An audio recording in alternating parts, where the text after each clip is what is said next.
Greetings one and all, this is Lloyd Brown and welcome social media family to Lloyd Brown Music. Not the usual setting in continuance of my first look at EZBass, but I had to make this video by way of an open letter vlog, call it what you will, to Toontrack. Now, before I go any further, here's a disclaimer. What I'm about to say, I'm saying with the utmost respect, sincerity and passion that I have in music production. So I cannot sugarcoat it, but ask the question, Toontrack, what kind of reggae you selling? Run the titles.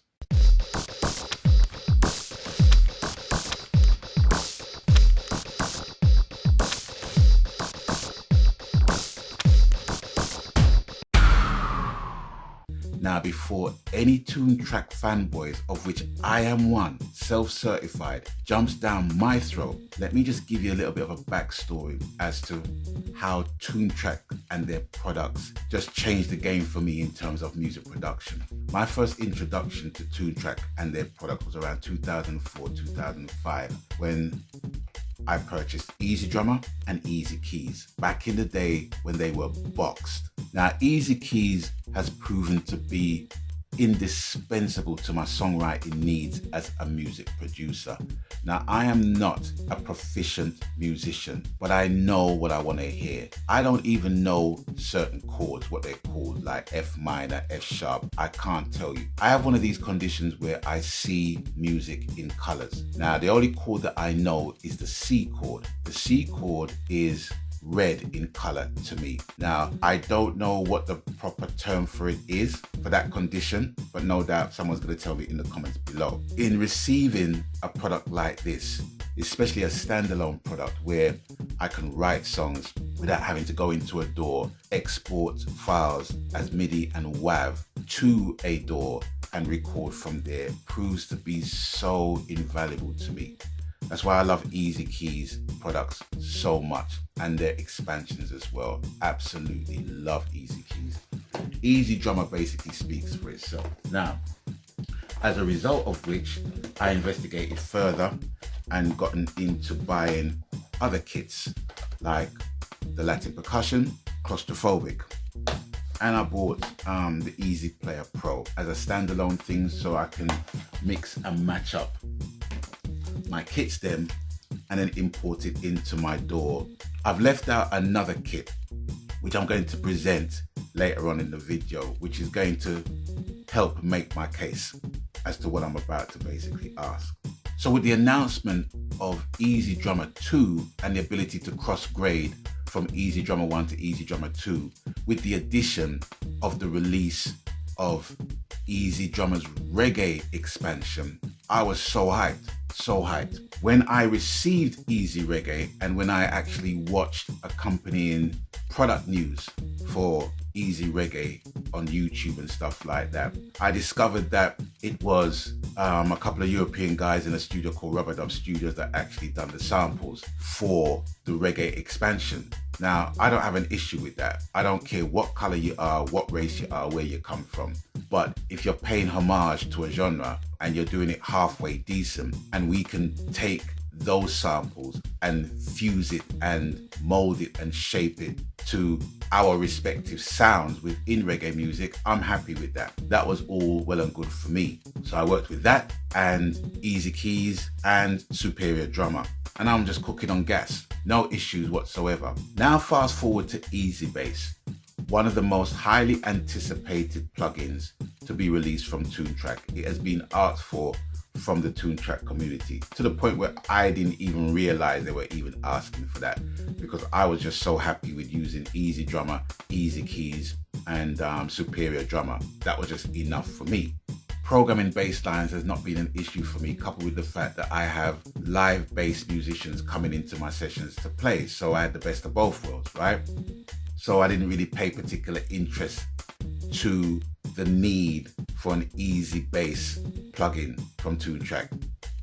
Didn't see it coming until I stumbled on their website last year and getting the news that EZBass was going to be released. Caught my interest, caught my eye. Fast forward to May the 19th.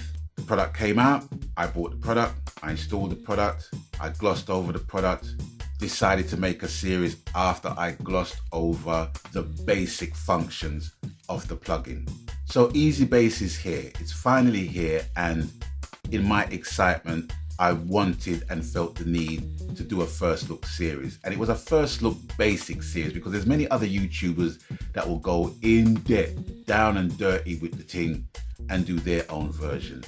I like to do my first looks from a very simplistic, basic standpoint, just to give people the rough gist of what a product does so that they can mold it into the way they want to work with it and bring their own vibe from the product that they're working with, i.e. EZBass, because of the different genres of music that everyone plays. So I decided to create an 8-bar groove with a bass line that I programmed myself within EZBass to serve as a tutorial beat so that people can be vibed up with. I had recorded an episode about the bass, about the grid editor, and about the grooves, but I neglected to feature the reggae grooves to the point where a couple of my subscribers was asking the same question. Well, so what about the reggae grooves then?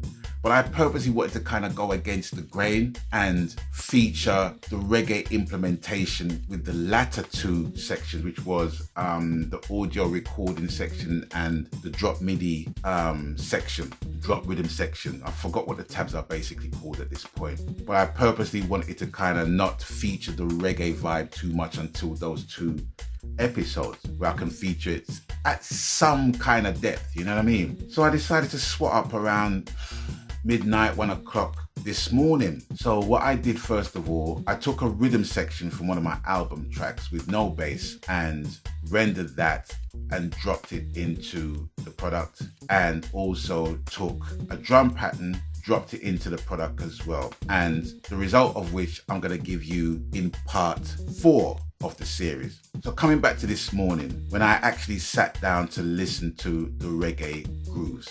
So now we're going to cut into the laboratory and I'm going to give you an audio example of what I heard early this morning. So here we are in the laboratory, ladies and gentlemen, boys and girls, brothers and sisters. We are in EZBass's interface. I have counted the reggae grooves and there are 48 reggae grooves. Now, they all fall under the category of roots for some reason. No lovers rock, no ska, no other variation of reggae music, but just roots music, okay? So there's 48 of those. So I'm gonna basically just try and go through them as quick as I can, all right? So here is an audio representation of what roots music sounds like to Toontrack. I thank you. Roots fast shuffle, 148 BPM.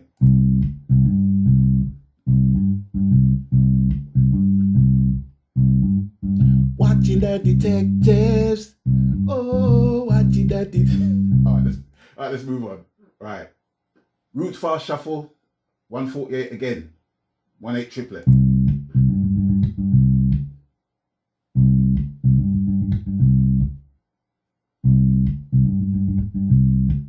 Another roots fast shuffle. Number 3.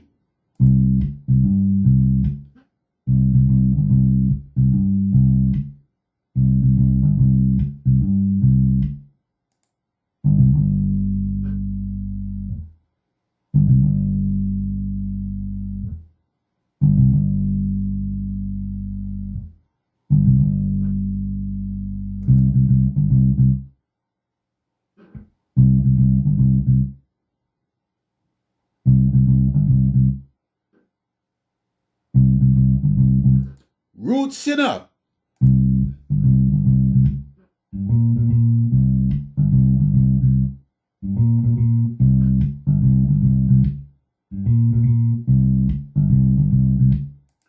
There's a thought process in my head, but I'd be controversial if I was to utter out what I'm thinking.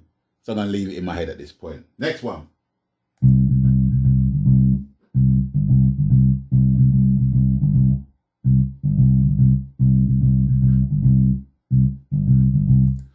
Listen, I can't even go through any more. There's 48 of them and they sound just like that. Back to the studio. Now, a lot of these grooves fall under the category of roots. Now, I don't know about anybody else, but I have lived through many different eras of reggae music, all kinds of reggae music, dancehall, lovers, roots, ska, blue beat, all kinds of reggae music, dub, all kinds of reggae music eras I've lived through. I've been in this business for 38 years and I've worked with some of the top artists right about now. But coming back to the roots element, we are in 2020. We are 2 decades in the 21st century. And I don't know about you, but that is not a representation of roots music in the slightest. Now, don't get me wrong. If there was a basis of a rhythmic pattern within any of those grooves that I can work with, I wouldn't be even making this video right about now. It might not be relative to anyone else, but I'm saying it. None of those grooves I can work with. It will be even better for me to just program my own bass lines and put it in EZBass and work with it from there. When you create grooves and you call it roots as a subgenre of reggae, my definition of roots music in 2020 comes in the form of the cutting edge roots artists that we know today, the young roots artists, Protege, Chronix, Janine, Kibaka Pyramid, Jesse Royal. Now they're making roots music of a standard that is just cutting edge. You know what I'm saying? It's just modern, it's modern roots, but it's still putting across the message. Reggae music as a whole is not a mechanical style of playing where the bass is concerned. With easy drummer, right, it can be forgiven that you're gonna play a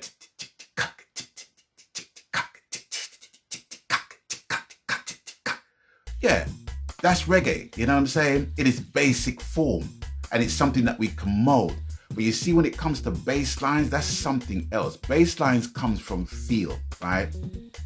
And some of the greatest bass players in reggae music right about now have a very unorthodox style of playing. If you listen to people like Aston Family Man Barrett and Robbie Shakespeare, 2 of the major exponents of reggae music, one being the bass player for Bob Marley and the Wailers, and one being one half of a duo called Sly and Robbie. I don't need to go any deeper than that. And if you listen to their bass lines, they're very unorthodox, you know. With Robbie in particular, he listens to all kinds of music. So he kind of fuses his bass style of playing to many different genres, because he's worked with people like Gwen Guthrie, Grace Jones, Rolling Stones. What I'm trying to say is, right, is that reggae is a feel. It's a music of feeling. Now that can be said for any genre, but with Toontrack's products, it's mostly geared for the rock market. And I'm not being disrespectful when I say this, but looking at all of the drum kits and the grooves that are featured in Toontrack's products, I can't play that. I can't play that. I'm not a metalhead. I can't play that. So if that kind of vibe is working with the metalheads in Toontrack and they're happy, I'm happy for them. But if the reggae element within Toontrack's product is doable, manageable, I'm still happy. But if it's something that I can't work with, i.e. the bass grooves in EZBass, I can't keep quiet about it, because reggae is something that I represent on a worldwide level. So I don't want my subscribers and my fans to think, right, okay, yeah, it represents reggae to its fullness, and then when they buy the product, it's like, well, Lloyd, I'm not feeling these reggae groove bass lines, man, and I can't work with them, and I can play better bass lines on the keyboard without using that. I can understand that. I can dig that. So with that, I want to bring 2 important points as the basis of this video that I've made today, and they come in the form of 2 products. One is an EZ drummer expansion, namely Funk Masters.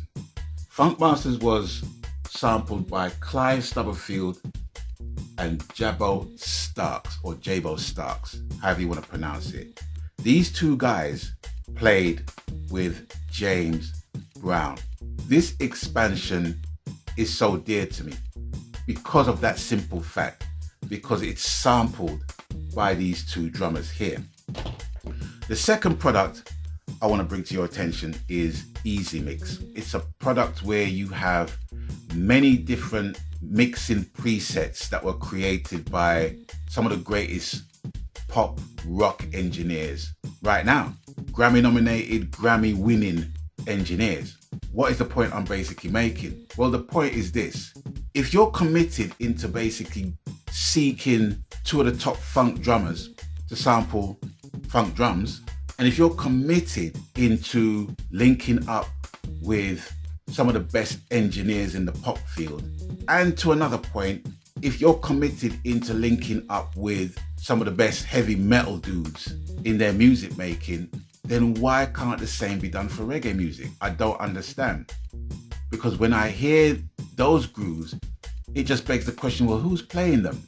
Who's playing those grooves? Now, I may be jumping the gun by asking the question of what kind of reggae you're selling, but I have to be honest and say this. I'd rather that you didn't even feature reggae as a genre if that's what you're basically selling, to be honest with you. I still love EZBass as a product. I still love Toontrack as a company. I still love what they do and the innovation that they present to the world within their products. I mean, for a company that's been going 20 years, you know, there's a lot to be said. But I'm making one request in closing of this video. If you're going to be making any EZBass expansions, of which I think you probably are and you probably will, can you please make the same commitment as you done with these guys, as you done with Randy Staub, Andy Sneap, all of those other producers that you've worked with in the rock section of your Toontrack products. You know, they don't have to be name brand reggae musicians, because if you go to Kingston, there's one on every corner that will give you the reggae vibe. You get what I'm saying? They will give you that. I don't care where the musician comes from, but they got to pay homage to the thing, because that is not working. I'm sorry, but I have to say it's not working. It's not working at all. But I still love you guys. I still love Toontrack. I still love their products, but please fix up the reggae grooves and expansions in your EZBass plugin by getting a proper bass player to sample a decent reggae expansion pack in your EZBass plugin. Thank you so much. That would be great. Peace. I'm out of here.